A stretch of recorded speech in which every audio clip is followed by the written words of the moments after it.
Hi, just a heads up to see how everything is going. How are you? Are you feeling safe? Are you feeling strong? Are you feeling inspired, creative, motivated? I think that being creative helps in many aspects of our life. It's certainly a very happy skill, whatever that may be for you. Now, of course, mine is a visual type of communication, whether it is photography or videos. For many people, it might be writing. For others, may be gardening, cooking, drawing, sketching, painting, whatever that is your favorite. I think that is the only place where we can find solace and joy. Because when we get into the creative process, whatever that is that we are trying to achieve, it doesn't matter if it is a picture, it doesn't matter if it is writing, it's a skill, it's a creative skill.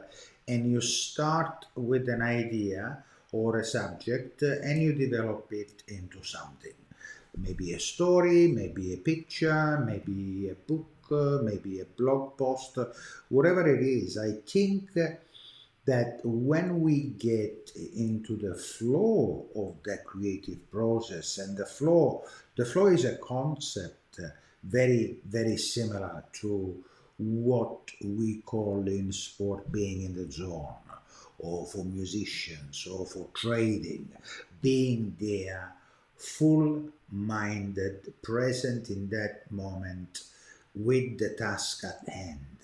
Now, the flow state, and there is a wonderful book written by Mihaly Csikszentmihalyi. Mihaly Csikszentmihalyi, a very challenging name to pronounce. And flow is a state of mind that we enter when we are creating something, when the task at hand matches our level of skills, our skill level. So, if we are trying to achieve something that is aligned with our skill levels, that is when we enter flow. When that flow might be interrupted is when we're trying to achieve something and we need a little bit more skills.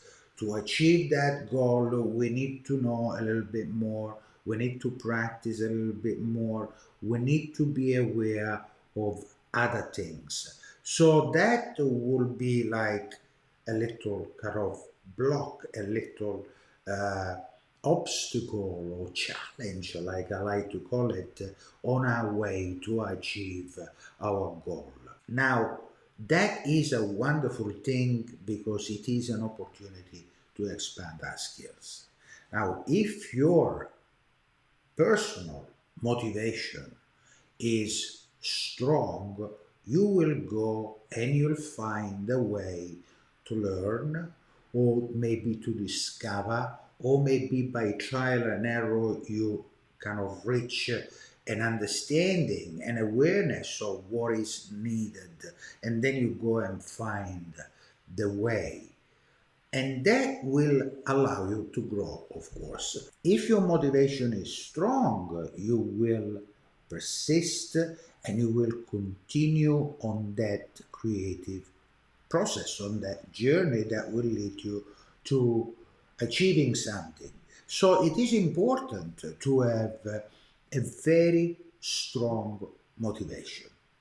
And that is what many people actually lack in developing, or kind of they're not aware yet that that is extremely important. Because if you are learning or you're starting a new activity because of external factor, it will not last.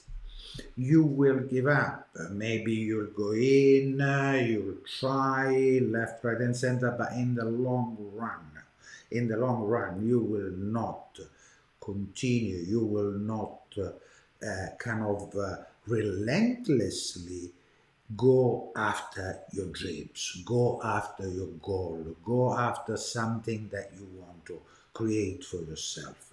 In our case, it will be a skill, acquiring a new skill. Now, the why is behind the motivation. The reason why you're doing something is very key, is very important in giving you your personal intrinsic motivation, where you don't need outside kind of pushes. Okay, it's all, of course, it's good to read inspirational quotes, to read the motivational kind of writings, to kind of understand from outside sources how to keep on moving and going forward. But if your why internally is not strong enough, nothing outside of you will help you. You do it because you enjoy the process. You enjoy laying out and stretching a canvas, deciding on what to paint, and then getting there, painting. Now, that painting may be something that you are in love with and nobody likes. That painting may be something that is very, very successful and you're going to sell it for somebody to hang it on their walls. But you must enjoy the process in order to get to that stage of producing works, because you enjoy that activity, you enjoy the process. A very kind of quick example in writing: to write an A4 page, how many pages do you think you need to write? It's something that you start laying out, you sit in front of a piece of blank paper and you start writing and rewriting and editing and making distinctions, and your thought process by focusing on that specific piece of paper, as long as you do the work, as long as you dedicate the time and effort. And while we work, while we dedicate time consistently to a specific activity, then we get the inspiration, because inspiration comes when we take actions, not when we are kind of sitting down doing nothing, hoping that the muse is gonna come and enlighten us and give us that great idea. It never works like that. The muse never comes unless she sees you working. When she sees you putting the effort, when she sees you putting the time and the thought and the thinking, then you get the reward of seeing progress, of making distinctions, of kind of realizing that you can do it like anybody else. If anyone has kind of achieved a certain level of mastery into something, if you do what they did, you get there as well. If you go inside yourself and ask and find the big why and put down the hours, put down the work, you can achieve anything. You are a hero in your own right, and you want to become your own hero. And your own hero journey, it's the most wonderful journey that you can start. Your hero journey will be kind of mastering photography or writing a book. Whatever skill you embrace, and you embrace it with a mastery kind of mindset. Now, you may ask, what is a mastery mindset?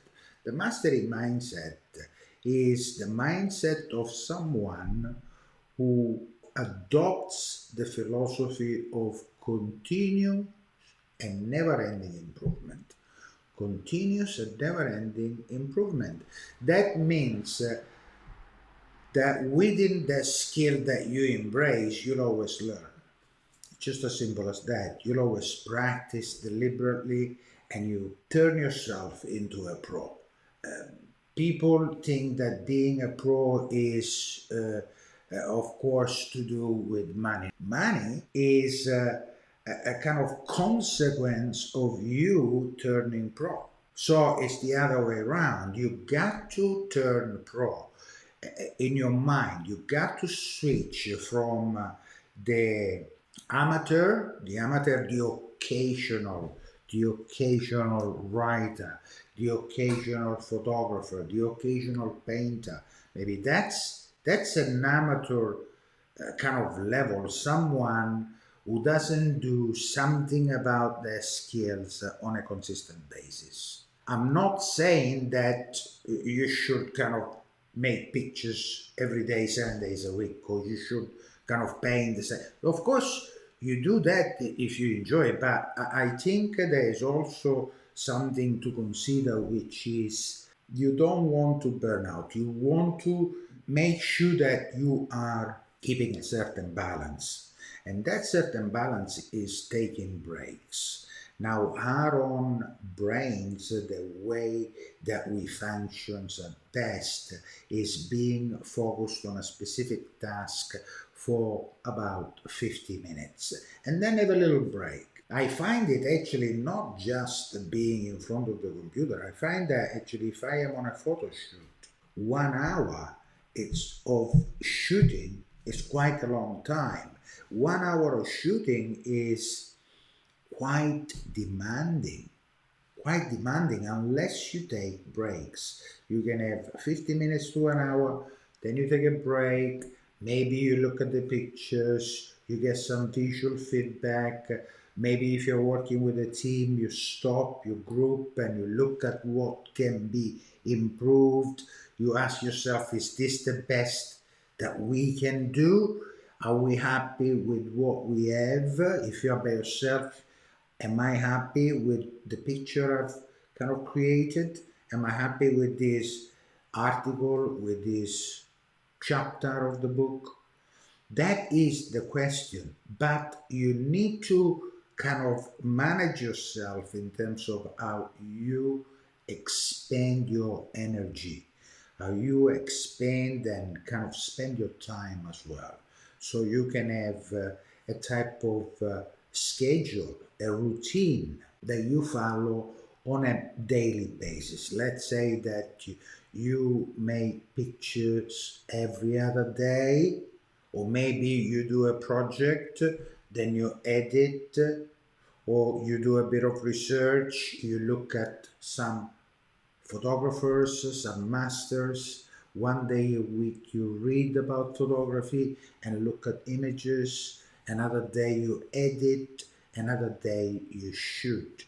Whatever works best for you in terms of keeping active, doing something out of that skill, doing something for that skill actually on a regular basis, keeping your interest. Can you take breaks? Of course you can. I do it. I work and I get into kind of seasonal, periodical burst of creativity. I get to periods when I really need to absorb, when I need to get some kind of feedback in terms of mental stimulations from other people. My interest, of course, very kind of always interrelated. I'm interested in films as much as I am interested in still photography. Still photography, I would say, is the core of my activity. Still photography and training is the heart of what I do. But I've got also interest in philosophy, in classical philosophies and philosophy of personal development, or technologies like neurolinguistic programming, linguistics in general. I love books that are helpful. That's what I like. So philosophy, psychology, very much so. And I take breaks from actually clicking, although we are lucky nowadays. Before I had to have my camera with me all the time, and many times I willingly left it at home because I believe that once you get to a certain level of bravura in making pictures, and you keep your interest alive, you observe, you look at pictures, you can put the camera down for a while and then you pick it up again after a little while. It could be a week, it could be a month, sometimes it could be longer, but the most important thing again is this. If inside of you, that activity is extremely important and it makes you happy, you'll always go back to it. That's what's important to understand. For me, for instance, when I pick a camera in my hands or when I kind of switch on the camera on my iPhone, I get into a wonderful state of mind. Now, I may do that for half an hour to 1 hour. Sometimes I just go out. I love nature photography. I love nature photography maybe because I'm getting old. I don't know. But nature makes me feel good. And photography is about connecting with that specific subject. So when I connect with nature and make pictures of nature, I feel great. I feel wonderful. Whether it's flowers, landscapes, a tree, a bit of grass, I don't know, whatever that may be, I love it. I feel great and I really enjoy every single minute.